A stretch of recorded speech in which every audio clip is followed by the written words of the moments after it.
Selamat datang dan selamat bergabung di channel Dongeng Malam. Bagi yang sudah mampir, jangan lupa tinggalkan jejak kalian dengan cara di-like dan komen video ini.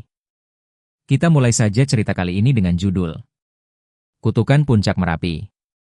Tak ada yang pernah benar-benar tahu apa yang terjadi di Gunung Batu Hitam. Letaknya tersembunyi dalam rimba Sumatera Barat, tertutup kabut sepanjang tahun, dan tak satupun penduduk desa berani mendekat. Bahkan menyebut namanya pun dianggap tabu. Gunung itu bukan hanya sebongkah tanah menjulang, ia adalah penjara bagi roh-roh pemberontak yang ditolak bumi dan langit.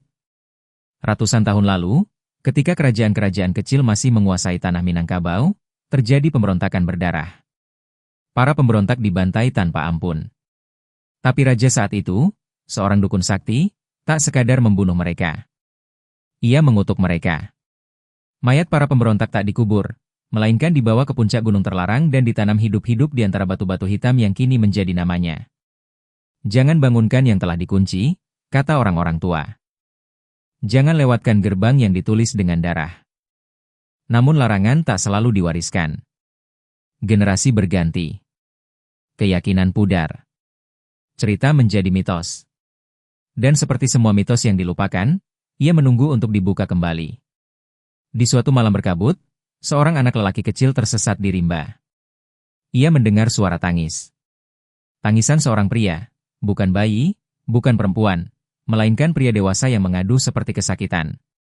Anak itu mendekat, menembus semak, melewati pohon-pohon yang menjuntai seperti tangan.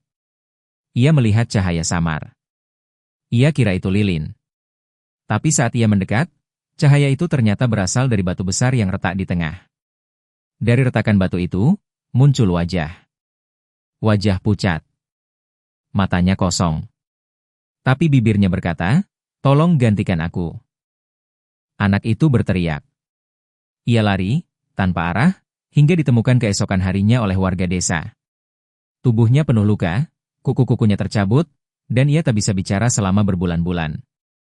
Ketika akhirnya bisa bicara, kalimat pertamanya adalah, "Jangan lewati batu itu. Mereka tak bisa mati." Dan kisah pun kembali dimulai.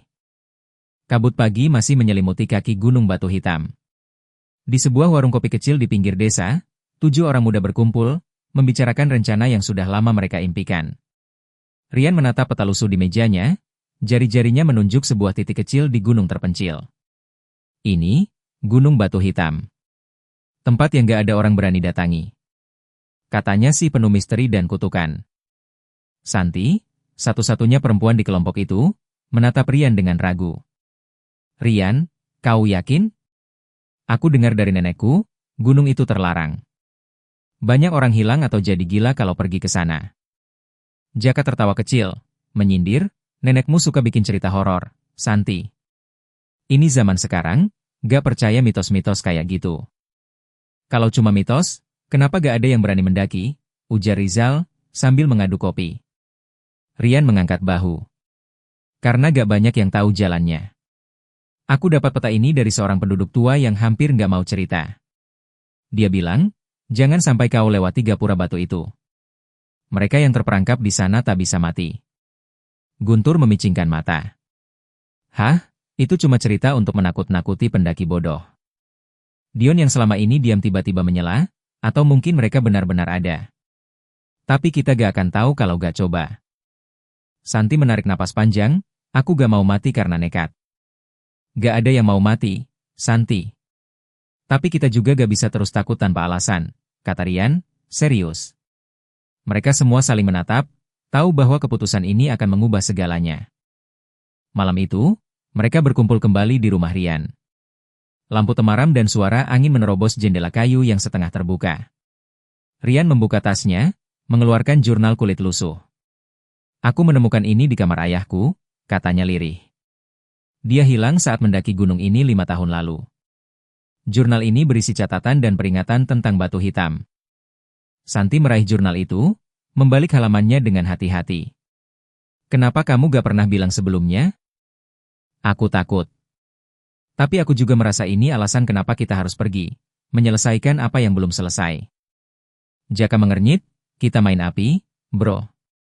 Tapi kalau ini soal ayahmu, kita harus siap." Guntur mengangguk, kita harus bawa peralatan lengkap. GPS, kompas, alat komunikasi. Kalau sesuatu terjadi, kita harus cepat keluar. Rizal menatap layar ponselnya, tapi sinyal di sana bakal hilang. Ini bukan gunung biasa. Dion menyeringai, itu bagian serunya. Kalau gampang, bukan petualangan namanya. Santi menatap satu persatu, kalian yakin? Mereka semua mengangguk pelan. Kalau begitu, besok pagi kita berangkat. Jangan ada yang mundur. Pagi menjelang, suasana rumah Rian sibuk dengan persiapan. Tas carrier yang besar, botol minum, dan peralatan mendaki berserakan di lantai. Santi sedang memeriksa ulang peralatan medis, wajahnya serius. Saya bawa obat luka dan antiseptik. Kalian harus hati-hati, apalagi kalau ada yang terpeleset. Jaka membetulkan tali sepatu, aku bawa pisau lipat dan tali tambahan. Siapa tahu kita perlu bertahan lebih lama. Rizal membuka kantong tidur, kita harus pastikan makanan cukup, gak mau kelaparan di tengah hutan. Guntur memperhatikan peta, rute ini kelihatan sulit, tapi aku yakin kita bisa mengatasinya. Dion tertawa kecil, kalau sampai ada hantu, aku yang urus mereka. Rian menatap teman-temannya satu persatu, kita harus kompak. Jangan anggap enteng. Ini bukan sekadar pendakian. Santi mengangguk, aku merasa ada sesuatu yang salah, tapi aku gak mau jadi pengecut. Rizal menepuk bahu Santi, kita semua di sini karena alasan masing-masing. Tapi kita tetap tim. Dengan semangat yang campur aduk antara takut dan penasaran, mereka berangkat meninggalkan desa. Langkah pertama mereka menembus rimbunan dedaunan. Hutan Gunung Batu Hitam tampak sunyi, bahkan burung pun enggan berkicau. Rian membuka peta yang mulai basah oleh keringat. Kita harus sampai ke gapura batu sebelum gelap. Santi menggenggam erat tali carriernya, matanya mengamati sekeliling. Kalian dengar itu? Suara gamelan, atau aku salah? Jaka menyeringai, gamelan? Di tengah hutan? Lucu banget. Tiba-tiba, kompas di tangan Rizal berputar liar tanpa arah. Aneh, gumam Rizal. Kompasnya gak berfungsi. Guntur mencoba menyalakan GPS, tapi layar hanya menunjukkan no signal. Dion mendongak ke atas, langit juga gelap walau siang. Mereka saling bertukar pandang cemas. Saat tiba di gapura batu berlumut, mereka melihat ukiran paku dan simbol aneh yang sulit dimengerti. Ini tulisan kuno, kata Guntur pelan. Dilarang melewati batas ini. Rian menatap serius, tapi kita harus lewat, demi ayahku. Santi menggenggam tangan Rian. Ayo pikirkan baik-baik. Kalau kita lanjut, tak ada jaminan kembali. Jaka mengambil napas dalam, kalau kita mundur sekarang, kita gak akan pernah tahu apa yang sebenarnya terjadi. Rian mengangguk pelan, dan satu persatu mereka melangkah melewati gapura batu yang seolah mengawasi mereka.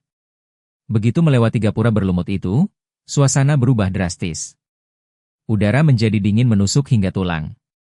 Rian menggigil, tapi ia memaksa maju. Kita harus terus jalan. Santi memandang ke belakang, bayangan gapura sudah mulai tertutup kabut tebal. Di kejauhan, terdengar suara bisikan yang tak jelas asalnya. Tolong, tinggalkan tempat ini, suara itu berbisik seperti angin, menusuk telinga.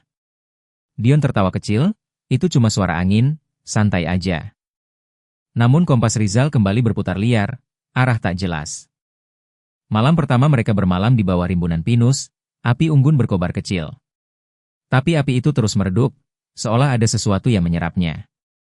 Santi mengusap rambutnya dan berkata, aku dengar suara perempuan menangis. Kalian? Jaka menggeleng, aku gak dengar apa-apa. Tiba-tiba suara tangisan itu makin keras. Seperti datang dari pepohonan di sekitar mereka. Rian mencoba menenangkan, mungkin itu cuma ilusi karena kita lelah. Namun malam makin larut, suhu turun drastis, dan mereka mulai merasa kehadiran sosok yang mengintai. Angin malam menyusup seperti pisau tipis. Api unggun menyala redup, meski kayu yang mereka gunakan masih kering. Rizal duduk dengan punggung menempel pada batang pohon. Ia memandangi sekeliling, napasnya berat. Aku ngerasa kita dilihatin, katanya pelan. Jaka yang duduk di seberang api hanya mengangguk pelan. Dari tadi kupingku panas. Kayak ada yang bisikin sesuatu, tapi nggak jelas. Santi membenamkan wajah di balik sleeping bag-nya. Aku lihat sesuatu di balik pohon tadi. Kayak bayangan tinggi, diam aja. Dion tertawa canggung. Bisa jadi bayangan sendiri, San. Kita semua tegang. Namun suaranya tidak meyakinkan, bahkan dirinya pun mulai merasa tidak nyaman. Rian berdiri, menyalakan senter dan menyorot ke dalam hutan. Pepohonan menjulang tinggi, kabut menggantung di sela batangnya. Ada sesuatu yang ngintip dari balik pohon, katanya sambil menunjuk. Tadi aku lihat. Guntur mengatupkan rahangnya, menggumamkan doa dalam hati. Tempat ini gak beres. Rasanya seperti kita dikelilingi sesuatu yang gak kelihatan. Tiba-tiba, terdengar suara langkah di semak-semak, pelan, berat, seolah kaki menyeret. Semua terdiam. Rian mengarahkan senter, namun sinar itu hanya menyoroti pepohonan. Tak ada binatang. Tak ada manusia. Langkah itu berhenti. Tapi kemudian terdengar suara napas. Pelan. Dekat. Di belakang tenda mereka. Jaka berdiri cepat, mengambil pisau lipatnya. Siapa di sana? Tak ada jawaban. Senter Rizal menangkap bayangan tinggi dan kurus yang berdiri mematung di balik dua pohon. Matanya, dua titik merah menyala di kegelapan, menatap lurus ke arah mereka. Diam. Kemudian dalam sekejap, bayangan itu menghilang, seolah tertelan pohon. Astaga, Santi menjerit dan mundur menjauh dari api. Dion meraih senter, tangannya gemetar. Itu bukan binatang. Itu tinggi banget. Gak manusia. Rian menatap ke sekeliling. Kita harus bikin barikade malam ini. Kita tidur bergantian. Ada yang gak beres. Dan saat malam makin larut, suara-suara lain mulai bermunculan. Tangisan. Bisikan. Langkah tanpa kaki. Senter yang tiba-tiba mati sendiri. Di langit, bulan tertutup kabut. Dan di hutan gunung batu hitam, mereka tak lagi sendiri. Matahari belum sepenuhnya terbit ketika Rian membuka matanya. Udara dingin menusuk, dan keheningan pagi terasa terlalu sepi. Ia menoleh ke arah tenda Dion. Terbuka. Dion, panggilnya. Tidak ada jawaban. Dion, suara Rian makin keras. Ia bangkit, membangunkan yang lain. Tenda Dion kosong. Sleeping bag masih terlipat rapi. Sepatunya tertata di luar, seperti semalam tak pernah dipakai. Santi memeluk tubuhnya. Ini gak masuk akal. Siapa yang keluar tanpa alas kaki di tengah dingin begini? Guntur memeriksa sekeliling. Ada jejak kaki. Tapi, cuma satu arah. Menuju ke dalam hutan. Dan menghilang di sana. Rizal berjongkok, menyentuh tanah. Lembab. Jejaknya masih baru. Tapi kenapa cuma satu arah? Jaka mengumpat pelan. Ini gila. Gak ada suara semalam. Gak ada teriakan. Seolah dia jalan sendiri atau dijemput, kata Rian pelan. Suasana menjadi sunyi. Hutan itu, yang semalam hidup dengan suara-suara aneh, kini seperti menahan napas. Kalau dia nyasar, kita harus cari, kata Rizal. Tapi kalau dia diambil sesuatu, gumam Santi. Rian menggenggam erat kompasnya, yang lagi-lagi, tak menunjukkan arah pasti. Dan di kejauhan, samar, terdengar suara Dion. Tertawa. Tapi bukan tawa manusia biasa. Pencarian dimulai tak lama setelah matahari menembus sela pohon. Rian memimpin, diikuti Rizal dan Guntur. Santi dan Jaka tinggal di tenda, menjaga logistik dan titik kumpul. Dengan membawa senter, peluit, dan sedikit makanan, mereka menyusuri arah jejak Dion yang sempat terlihat. Namun baru 100 meter masuk ke dalam hutan, mereka menemukan sesuatu. Rian lihat ini, bisik Guntur. Di antara akar-akar pohon, tergeletak kaos Dion yang sudah tercabik. Basah, seperti direndam air. Tapi anehnya, tak ada bau busuk. Tak ada darah. Dia nggak mungkin buka baju sendiri, gumam Rizal. Tiba-tiba suara tertawa itu terdengar lagi. Dekat. Di antara pepohonan. Tapi saat mereka menoleh, tak ada siapa-siapa. Rian menahan napas. Kita mundur. Sekarang. Mereka kembali ke perkemahan dalam diam. Santi yang melihat wajah pucat mereka langsung tahu, pencarian tak membawa hasil. Malam kedua tiba. Lebih sunyi dari sebelumnya. Angin berhenti berhembus. Api unggun sulit menyala, seolah udara terlalu lembab. Santi gemetar. Kayak semuanya ngelihatin kita. Jaka mengusap wajah. Apa kita harus turun sekarang aja? Dan ninggalin Dion? Tanya Rian. Tapi kalau kita nunggu di sini, satu persatu bisa hilang, jawab Rizal tajam. Tiba-tiba, terdengar suara ranting patah. Lalu suara langkah diseret. Pelan.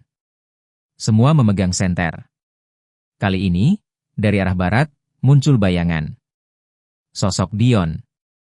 Tapi matanya kosong. Kulitnya pucat, hampir kelabu. Dion, seru Santi, hendak berlari. Tapi Guntur menahannya. Lihat matanya, bisiknya. Itu bukan Dion. Sosok itu berhenti beberapa meter dari mereka. Menatap. Lalu tersenyum aneh. Mulutnya mulai menganga, terlalu lebar. Tak wajar. Dari mulutnya, keluar suara bukan suara manusia, tapi seperti teriakan ribuan jiwa sekaligus. Rizal menjerit dan menjatuhkan senter. Sosok Dion menghilang, seperti kabut yang tersapu angin. Ini bukan soal mitos lagi, kata Rian, napasnya berat. Ini kutukan. Kita bangunin mereka. Dan malam pun berubah jadi neraka. Tanah bergetar. Tenda bergerak sendiri. Suara bisikan memanggil satu persatu nama mereka. Guntur, Rian, Jaka, mari ikut. Satu bayangan tinggi muncul di tepi perkemahan. Lalu satu lagi. Dan satu lagi. Mereka tak bergerak. Hanya berdiri, mengintai. Tak ada jalan keluar malam itu. Dan mata para pendaki mulai menyadari satu hal mengerikan. Mereka telah melanggar gerbang yang ditulis dengan darah. Mereka bertahan hingga pagi. Tidak tidur. Tidak bicara. Hanya duduk saling membelakangi, memegang senter yang baterainya nyaris habis. Begitu fajar menyibak kabut, mereka bergegas membereskan perlengkapan. Tapi ketika hendak mengecek logistik, Jaka yang lebih dulu membuka tenda perlahan mematung. Tempat bekal kita kosong. Semua mendekat. Tas-tas logistik terbuka, isinya berantakan, makanan menghilang. Hanya sisa bungkus-bungkus plastik yang basah dan berlendir. Bukan hewan yang ngambil, kata Rian sambil menahan mual. Gak ada jejak cakaran, gak ada gigitan. Ini kayak diambil tangan manusia. Santi terduduk. Kita gak bisa turun tanpa tenaga. Gak ada sinyal. Gak ada makanan. Kalau terus di sini, kita bakal habis satu-satu, ucap Rizal. Matanya merah, kurang tidur, tapi tegas. Mereka sepakat turun hari itu juga, melewati jalur yang sama. Tapi baru sekitar 30 menit berjalan, Guntur yang berada di belakang berhenti. Jaka mana? Mereka menoleh. Jaka tak ada. Tak ada suara. Tak ada langkah. Hanya hutan. Jaka, teriak Rizal. Tak ada jawaban. Santi menjerit. Rian memaksa mereka semua kembali ke titik terakhir Jaka terlihat. Tapi hanya ditemukan jejak kakinya, yang berhenti begitu saja di depan batu besar berlumut. Rizal mendekat ke batu itu. Tangannya gemetar. Ini yang diceritain di legenda itu. Batu penjara. Untuk cerita kali ini sampai di sini dulu, akan kita lanjutkan lagi cerita dengan judul Kutukan Puncak Merapi. Part 2, di video selanjutnya. Terima kasih sudah mengikuti cerita sampai akhir. Dan jika kalian suka dengan cerita-cerita seperti ini, silahkan di-share video ini agar channel ini bisa lebih berkembang lagi.